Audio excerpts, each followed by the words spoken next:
Welcome to the Streets and People podcast presented by Get Around Cabo Car Free.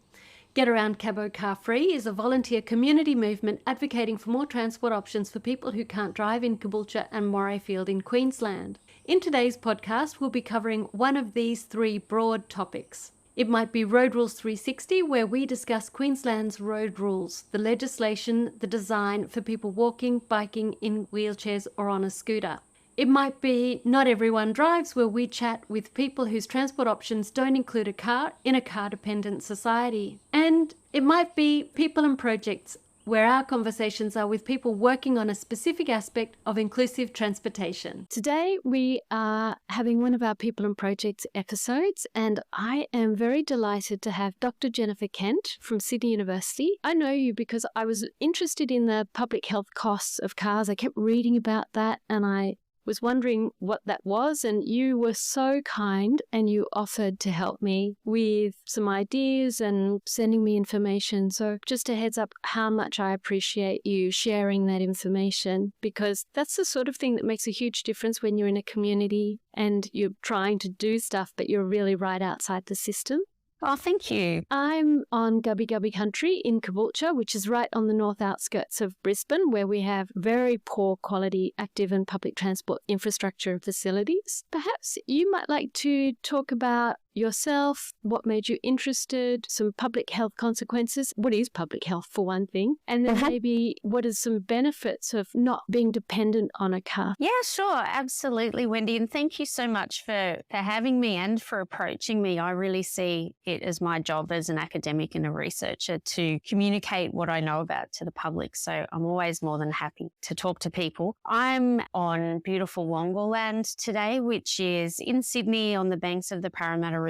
You know, I do want to acknowledge that this land is unceded and that it always was and always will be Indigenous land. Fortunately, where I live, I'm not that far from the Sydney CBD, so we do have pretty good access by public transport, and we have beautiful places to walk and cycle and so forth. So I consider myself very lucky to be here on Wongal land today. The thing that got me interested in car dependency, and in particular the health impacts of cars, is that I trained as an urban planner and an urban designer, and I went out there and was working for a local government authority, and I just became a bit disillusioned. I was thinking there's got to be a better way, because the way that we're structuring our cities and our urban areas is really quite bad for people. We're not encouraging them or enabling them to live the kind of lifestyles that we know are good for us and that we know we should be living. From there, I got in touch with a wonderful, wonderful woman from University of New South Wales, Professor Susan Thompson, who really pioneered the idea of healthy built environments in Australia. And I did my PhD under her. And as I was doing my PhD, I became more and more interested in transport, in the way that we travel in cities and how that impacts our health. And I kept coming up against this idea that car dependency in cities is just associated with so many of the things that are wrong with our cities. You know, the fact that our cities are so sprawled out and we feel so disconnected from the people around us. The fact that our cities are sort of characterized by this sense of rush and privacy, that we're not connecting with our neighbours and our community. That's just one aspect of it that really intrigues me. And the private car is a really underestimated culprit in a lot of that. So one of the things I've been working on at the moment is the links between built environments and loneliness. So your listeners might not know this, but in the States, the US Surgeon General has declared that we have this epidemic of loneliness. And it's because we're all feeling so disconnected from each other. It's because we don't go down the street and talk to our neighbours anymore, because we're primarily accessing dwellings from a private car, and that doesn't really give us an opportunity to talk to people. So that's just one example of some of the ways that private cars can impact people's health. Now, loneliness, the US Surgeon General famously wrote, is as bad for your health having an experience of loneliness as smoking 15 cigarettes a day. That's huge. I mean, it's huge from the perspective of the individual cost, of course, but from the perspective of the cost that it's having on society. We owe it to our communities and ourselves to really look at all the different ways that our cities are perpetuating loneliness and making people feel so disconnected. And the car is one of those things. From there, I went on to do a lot of research trying to understand why people were so attached to their cars. This is a bit of a personal insight, but at a similar time, I was diagnosed with epilepsy. And so I went through this period of not being able to drive, and having grown up with access to a car and getting my license as soon as I could, and it always meant freedom and blah, blah, blah, blah, blah, even though I was always very into walking and cycling as well. I found this real sense of disconnection and like I was disempowered somehow in my city without having access to a car. And that led me on a journey of really trying to understand, yes, the negatives associated with private car dependency, but also why it is that we are so attached to our cars in Australia. That's what a lot of my research has been about, and I've gone on to do a lot of research on the way that children and families travel and how we can make that a little bit less car dependent. I've also done a lot of research on travel with pets and how that perpetuates private car use. I have famously been referred to as the world's leading expert in dogs and public transport. And I think that's by virtue of the fact I'm the only expert in that space. So it's not that big an accolade, but I use dogs to kind of demonstrate people are using their cars for all sorts of stuff, and transport with dogs is one of those things. And it's because our cities are not structured in a way to enable people to do that kind of stuff, take a dog to the dog park or take a dog to visit family and friends without having a private car. That's just a case in point. But when I'm thinking about the health costs associated with our existing private car dependency, I do like to think it's actually the cost of not doing alternative modes. So I'll explain a little bit what I mean by that. It's the fact that if we aren't driving to access things, we're going to be doing things like walking, cycling, and using public transport. Now, taking aside the fact that we desperately need proper infrastructure to be able to do that and do that safely, if we are doing those things, the health benefits are enormous and they're so well proven. From a health perspective, we talk a lot about what's called the social determinants of health, which is basically saying your health, it is an individual thing and an individual experience, but it's also very much shaped by the environment around you. So that's where you live, the people you hang out with, where you grew up, the opportunities that you have access to, all of those things shape your health. And the neighborhood that you live in is one of those environments. Whether that environment allows you to walk and cycle to be able to go to work or go to the shops or take your kids to school, whether you're able to access healthy food from a supermarket, or are you faced just with fast food options and that's all you can access? Whether you have opportunities to connect to your neighbours, or whether you are always in the private box of your car, all of those things are the social determinants of health. And it's kind of a way of saying health is not just the fault of the individual. The kind of diseases that are costing us a lot of money and costing us a lot of quality of life as individuals are what we call chronic non-communicable diseases or lifestyle diseases. So they're related to things like physical inactivity, like poor nutritional intake, like social disconnection and loneliness. And a lot of those things are impacted by the way we travel. If we think about traveling in a way that, for example, can encourage physical activity, physical inactivity is a risk factor for a lot of those diseases. So if we can walk and cycle for transport, we know from the research that people who walk and cycle for transport are much, much more likely to meet their targets for physical activity, or the targets that are set by the government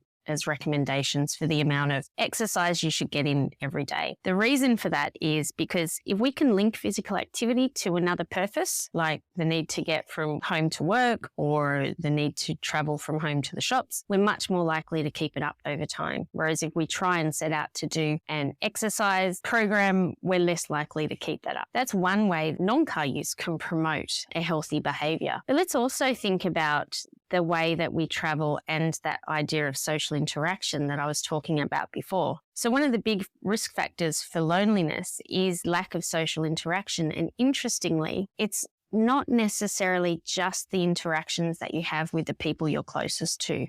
So research has shown it's the incidental interactions that you have with the neighbourhood around you that is just as important for preventing experiences of loneliness as the stronger bonds that you might have with your family and close friends. So if we're in our neighbourhood and we don't know who lives next door, if we are unfamiliar with the people who live in the same suburbs as us, travel the same transport routes, go to the same shops, then we're more likely to be lonely. But when we're out and about walking or cycling to a place, we are connected to that place. We're not just in our private box driving through a suburb. We're actually walking or cycling within that place. We do have those opportunities to make eye contact with the people around us, to give them a nod or a smile or a wave. And when that happens time after time and you start to see the more common people, it provides the ground to establish deeper connections, which can prevent experiences of loneliness. So there's lots of positives that are associated with getting people to be less car dependent. It's really actually good for our own individual health to start to think about travelling in different ways. Yeah. So just a couple of things, because not everybody goes to university. I dropped out of school in year 10.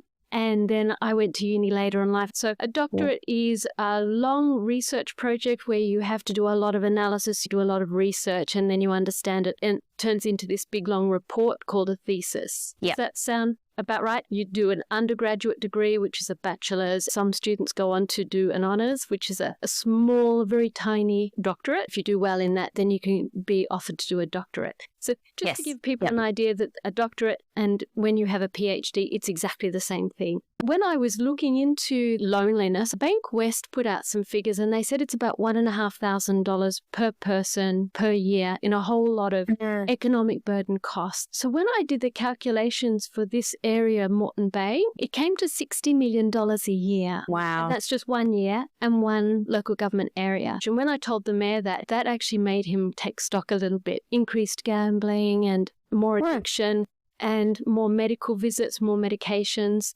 And then if you can't get to a job and self-esteem, all broad things, domestic violence, all sorts of complex things in there. So that was one of the things that really surprised me about social isolation was what they call the economic burden. There is actually something beyond me just feeling miserable. It's something that business people can relate to because it's such an important thing. Now, I go for a morning bike ride along what's called the Woodard Rail Trail. It goes for about 8.5 kilometres. It's very, very popular for people to do that here. I go along most mornings and I say hello and I see people. It's exactly what you say, that I go out there and I go onto the WAM and I see the same people, and I cycle on my bike and I cycle up to the markets, and sometimes I see them on the WAM, sometimes I see them at the shops, sometimes I see them at the markets. And I've actually invited a few guests on to talk about their experience walking. And recently we had a beautiful woman and she came on and she uses the soundscape for her musical compositions. So she's a composer, it turns out. Oh, wow. That's so intriguing. Isn't that fantastic? It's so fantastic. I moved here about 2 years ago to Wiltshire from interstate, and I didn't know a soul. And I have so found that just going out for the Woodard Rail Trail, riding a bike, I see people around. It just made such a difference to my sense of feeling I'm part of this community. Yep. It's a huge difference. So I can absolutely vouch for that. What do you recommend that people can do in terms of increasing that without it feeling like they're being bad because they have to drive everywhere? As you say, it's not their fault. I don't want people to feel bad because people hate the commuter drive. They would love something else if it was available, but it's just not available. So what are some ideas that you would recommend to people? Little ways, maybe if they've got kids, or even if they're just pressured for time with work. What are some ways that you can suggest that people might like to try? Yeah, sure. When you're stuck in that built environment, right, where you've got long distances between uses, to even get to a decent supermarket, it's 4 kilometres, for example. You're not going to walk that distance because it's too far, and particularly if you're feeding a family, you're not going to even ride that distance and carry all your groceries home. So like you say, we're really stuck in these environments that are built for private cars. All of Australians' growth and all of Australia's cities were all built at a time when we just assumed everyone will have access to a car. It was at the height of increasing car ownership, the 50s, 60s, 70s. And at that time, urban planners didn't think there was anything wrong with that. It was great. We had all this access that the private car enabled. It was private. You could come and go whenever you wanted. That's why our cities are just structured like this. And now we're struggling to look back and go, oh gosh, this is actually not a good thing. This is not a good way to live. So I guess what you're saying is, what do we do when we're in that position? My recommendation is to look at some of the shorter journeys that you might do. So I said before, I'm very, very interested in the way that children travel. There is this tendency for kids to be driven to school now. In Sydney, for example, I think it was in the 70s, 30% of kids were driven to school and 70% either walked or took public transport. Today, it's the other way around. So 30% walk or take public transport, 70% are driven to school. Now, most of those journeys, because of the school catchment areas, are less than 2 kilometres. A lot of those are actually less than 1 kilometre. And that is very walkable or cyclable even for a small child. I think what I'd recommend is looking at those shorter trips and seeing how you can etch out or try and find little pieces of time to be able to make those trips using walking or cycling. The thing is about this as well is that once we start to see more people walking and cycling, it works like a snowball effect. More people will walk and cycle. If we get to the school gate and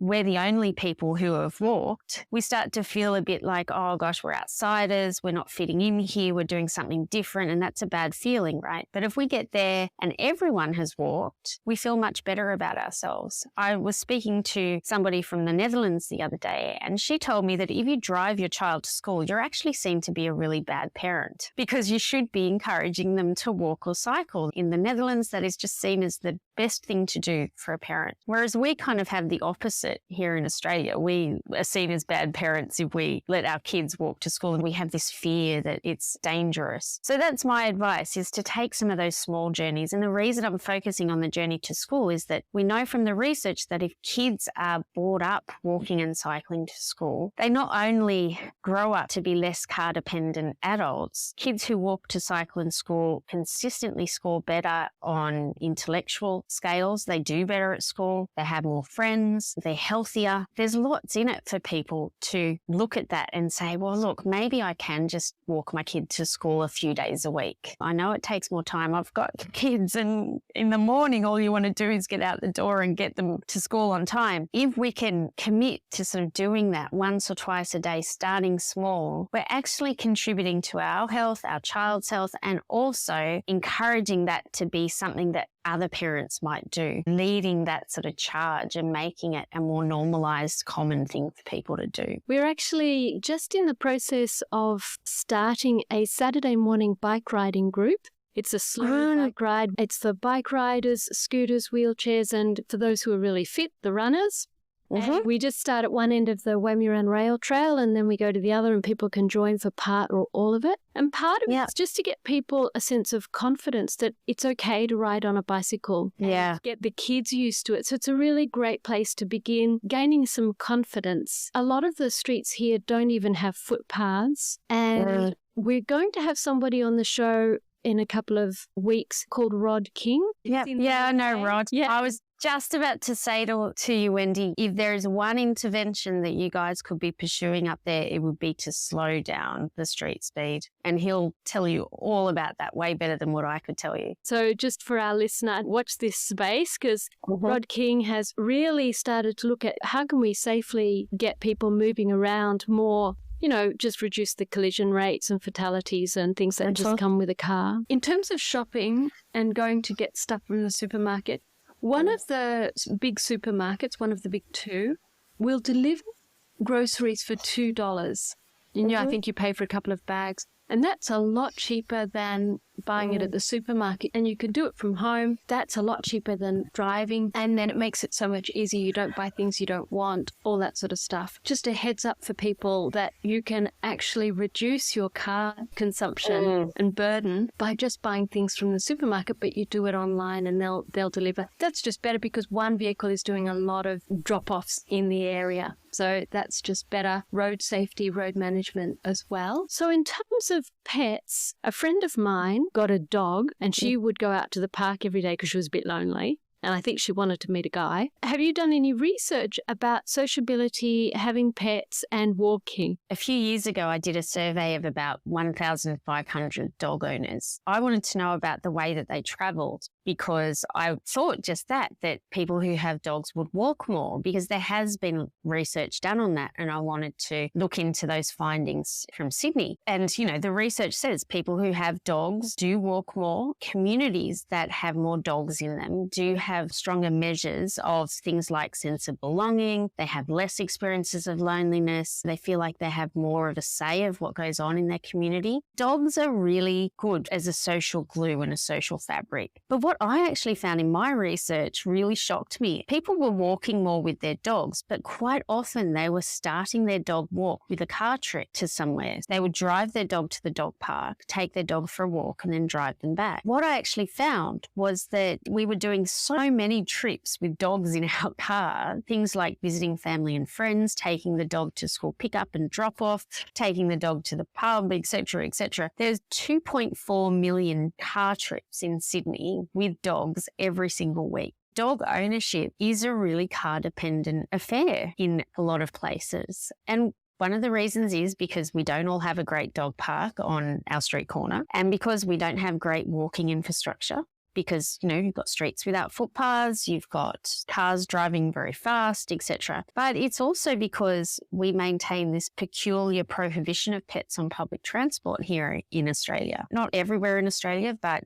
certainly in Brisbane and in Sydney, you can't take your dog on a train or a bus. But you can in Europe and you can in countries that are less car dependent. To answer your question, yes, there is definitely a correlation between dog ownership, walking, community connection, and incidental interactions like the day-to-day interactions that we have with people and that kind of thing. In my neighbourhood, I know the names of people's dogs, but I don't know the name of the people. I mean, they're a real sort of magnet for people, I think, to get people talking. Again, though, we need to make sure we structure our cities so that people can keep dogs in a way that isn't full of tension, you know, so that we're not always worried about barking dogs and dog attacks and things like that. It's another tricky little urban planning conundrum. You said that you were an urban planner, urban designer. Mm-hmm. Not a lot of people will know what that is. So if you wouldn't mind describing what that study is, how it makes a difference on what sort of places we live in and what sort of jobs come from something like that. Yeah, for sure. So the most contact I think people have with urban planners are if they want to do something to their house and they need to put in a DA or a development application to their local council. So they'll go down to the council and put in a DA, and can be really frustrating because there's all these regulations they need to go through. So that's how most people I find see urban planning. So there are definitely urban planners working at the local government level. They have a really important job because they're looking after sort of the incremental development of our suburbs and towns. They're not necessarily making the huge decisions about where new suburbs are going to be located or whether somebody can build a block of flats in one area instead of just a house. But they are responsible for things like making sure a development has the right presentation to the streetscape, making sure there's the right provision of green open space or parkland and things like that. So there's planners in local government. There's also planners in state government that are looking after those broader decisions. So urban planners also work as consultants. So they would advise on different big developments. For example, the people who are responsible for building the infrastructure for the Olympic Games that are going to happen, there'd be a lot of urban planners working there and urban designers so that the infrastructure is positioned correctly, so that it's well serviced. Urban planners are very interdisciplinary, so we need to speak the languages of engineers and of landscape people and all those different disciplines of health people. so that we can interpret that into built form. Another way of looking at it, and this is particularly relevant for urban design, is that we have architects who work on individual buildings, and urban designers is kind of up one scale. So it's looking at the street and looking at the public open spaces, where is the parkland? What are we going to put in that parkland? Where do we need seating? Where do we need lighting? All of that kind of stuff. Yeah, that's how I like to explain what urban planners do. I mean, it's a very definite profession. We have accreditations and everything, just like accountants or architects, but we are very broad. We pop up all over the place. So hopefully that explanation helps. Yeah, I just always think it's really good. Part of what we tried to do on Streets and People is to just let people know what's going on around the world. And you've talked about what's happening in Sydney and your research. Also to let people know that what certain terms, because I don't know what half these terms mean myself. It's a great opportunity for me to learn. And I just think everybody wants to know, everyone wants to try and do the right thing. But when we don't understand what someone does, we can make sort of misunderstandings and assumptions, and we get cranky because we don't really understand what it is. So why can't I, I want to build my house and it looks like this. Why can't I do that? And you've just explained, which is really fantastic. It's about where does it fit within the whole space of the street. Certainly I see a lot of very high fences in my street, in my area, and that makes me feel quite lonely, actually. I don't know if anybody's done any research into the high fences and the levels of loneliness. I can't know my neighbours because I can't even wave to them. Yeah, no, Jane Jacobs is a famous urban planner she wrote a great book back in the 60s, and one of her big things was sort of the death of the porch, where people used to sit out the front of their house and be able to have that interaction with people. I think that that's true, that we have sort of retreated into our own private realms a lot more as life has become busier and our cities are more crowded. But I do also like to point out when I'm talking about loneliness is that there's two sides of the coin to loneliness. We are not going to feel like interacting with other people if we don't feel like we also have a space where we can retreat and be in a private space. So it's important when we're thinking about loneliness to think about the two sides of the coin. Yeah. Any last things that you would like to add before you leave us? I guess I really love this concept of just being curious that you're doing here, Wendy, that's what we've got to do, is keep being curious about each other, not in a bad way, but keep just asking people what their lives are like, trying to put yourself in other people's shoes. I think that as we move forward into the future, we are all facing much more uncertainty, and we need to keep those lines of communication really clear. So the more that we can learn about the experiences of others, I think the better off we're going to be into the future. Thank you so much. Thank you very much. Thank you. Thanks for enjoying Streets and People, presented by Get Around Cabo Car Free. We publish our podcast regularly at the usual places and on our website, where you can find out more about us. getaroundcabocarfree.com.au. That's www.getaround, get around, that's pretty straightforward. Cabo, C-A-B-O, that's short for Caboolture. Car Free, C-A-R-F-R-E-E. There's no hyphen in that. .com.au. Our theme music is The Thief on AM Sound, which is just like our cars on our streets, always stealing the space. So let's stop that thief.